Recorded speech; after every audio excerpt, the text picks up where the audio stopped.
Sylvie, à toi, tu vois quoi pour cette année, toi?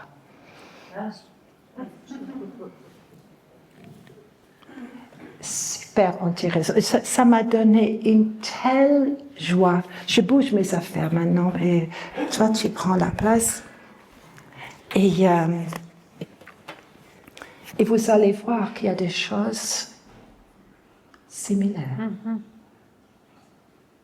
Vas-y pour ta nation, vas-y pour les nations.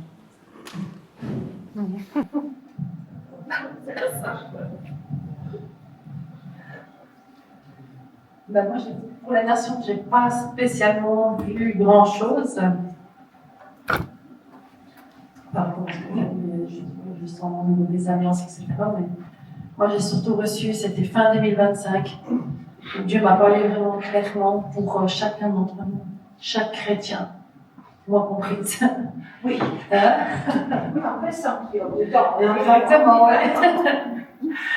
Et j'avais vraiment reçu 3 mots: intégrité, sanctification, consécration. Ouais. Qui dit amen? Ouais, confirmé. Et Dieu m'a dit, j'appelle mon peuple à une intégrité. Donc les compromis ne font pas partie de cette intégrité. À la sanctification. Ça veut dire qu'il y a des choses qu'on doit abandonner dans nos vies. Et la consécration.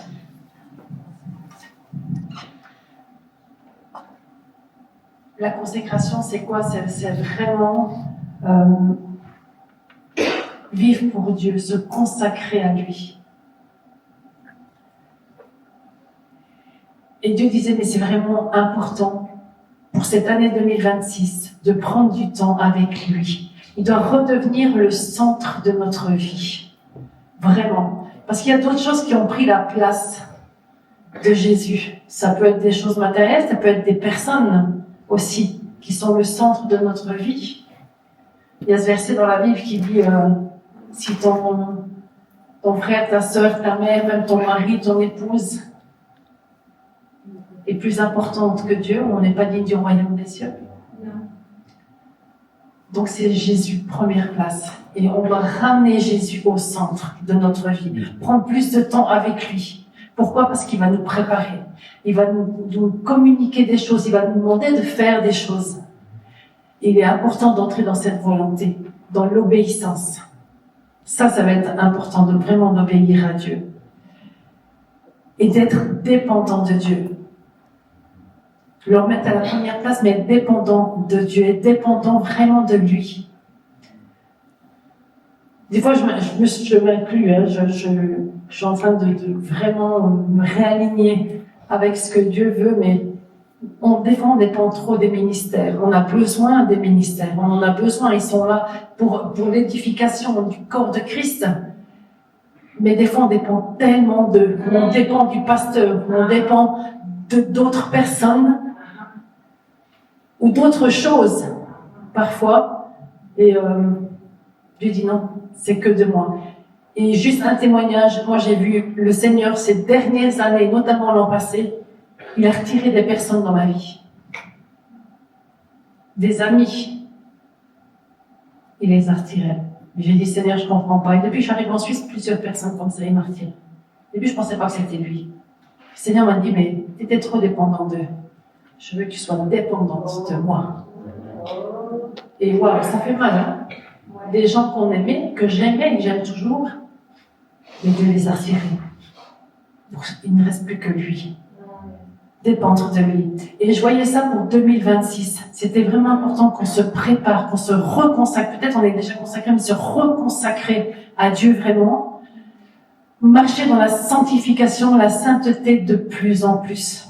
Et l'intégrité, être droit, intègre avec le Seigneur. Et je voyais vraiment que cette année 2026 était une année charnière pour chacun d'entre nous. Ouais. Une année charnière. Ça veut dire quoi? Une année charnière, j'ai vite été voir la définition.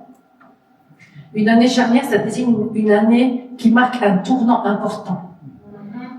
Une transition décisive ou une rupture dans une évolution. Elle se situe entre deux états ou situations différentes, agissant comme un point de bascule vers de nouvelles perspectives. Et j'entendais vraiment le Seigneur dire, si on ne se prépare pas en 2026, si on ne marche pas dans cette intégrité, dans cette sanctification, dans cette consécration que pour Dieu, on est là pour servir Dieu, pas pour servir les autres ou se servir, mais pour servir Dieu. Et si on n'entre pas dans cette dimension-là en 2026, c'est comme si après, à partir de 2027, ce sera plus possible. Oui. C'est peut-être dur ce que je dis, mais c'est vraiment ce que je ressens. Et puis j'en ai parlé à Anne, elle me dit, et puis d'autres, j'ai entendu d'autres prophètes qui ont reçu vraiment exactement la même chose. Ne gaspillons pas notre temps. Prenons-le dans la présence de Dieu le plus possible qu'on peut. Être dépendant de lui, être à son écoute, obéir à ce qu'il nous demande, même si ça nous coûte. Mais c'est important de le faire.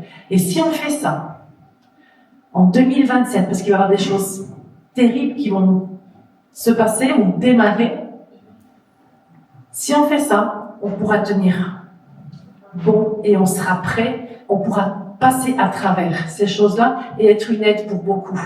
Si on ne le fait pas, ça va être difficile et Dieu pourra même pas nous utiliser. Et je vois cette histoire avec Gédéon, il y a eu des milliers qui se sont présentés. Dieu s'en est choisi que 300. 300 qui ont obéi à ce qu'il a demandé. Et je sens qu'on est dans ce temps-là. Dieu fait un tri. Et je pense à ce verset qui dit, on verra la différence entre celui qui sert Dieu et celui qui ne le sert pas. Et ça s'adresse à qui? Ça s'adresse à nous, aux enfants de Dieu. Mais c'est vraiment une année charnière. C'est une année déterminante pour chacun d'entre nous. Laissons Dieu nous purifier, laissons Dieu nous changer. Et vraiment, prenons ce temps avec lui. Et cette année 2026, si on fait ça, ça va changer nos vies à partir de 2027. Mais si on ne le fait pas, ça va faire mal. C'est vraiment un avertissement, mais en même temps, Dieu veut nous utiliser pour sa gloire, puissamment, pour être une aide pour beaucoup. Donc, on a le choix. Mais quand Dieu avertit, c'est pas pour faire mal. C'est pour dire, je veux t'utiliser, je veux te faire confiance, je veux m'attendre à toi. Je veux vraiment t'utiliser puissamment aussi. Je veux faire de toi une bénédiction. Mais Dieu, il veut des vases purs. Il veut faire de nous des vases d'honneur, mais il veut des vases purs. Et Dieu vient chercher une église sans tache ni ride. D'où la sanctification. Donc même si ça fait mal, on doit lâcher prise dans certaines situations, dans certains domaines, que ce soit même des choses auxquelles on est attaché. J'entendais le Seigneur. Donc il y a des activités, des loisirs qui sont bons, mais c'est comme s'il y en a, ils prennent plus de temps. Ça prend tout.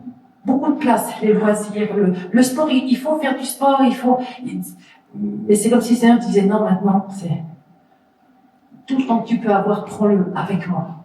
C'est comme quelque chose de vraiment important où Dieu nous prépare pour quelque chose de plus grand, mais qui nous permettra de tenir quand la tempête va arriver.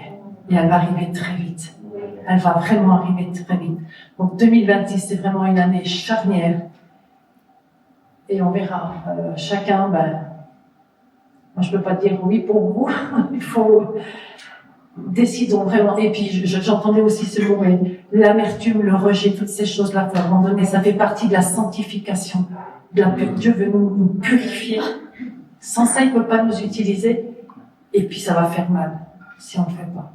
Donc vraiment, c'est ce que je recevais. Mais en tout cas, retenez les 3 mots: intégrité, sanctification et consécration. C'est vraiment ça. Les 3 mots clés que j'avais reçus pour 2026. Après, ça va être difficile. Voilà, en gros, ce que j'avais reçu. On écoute la femme, hein? On écoute la femme. Oui.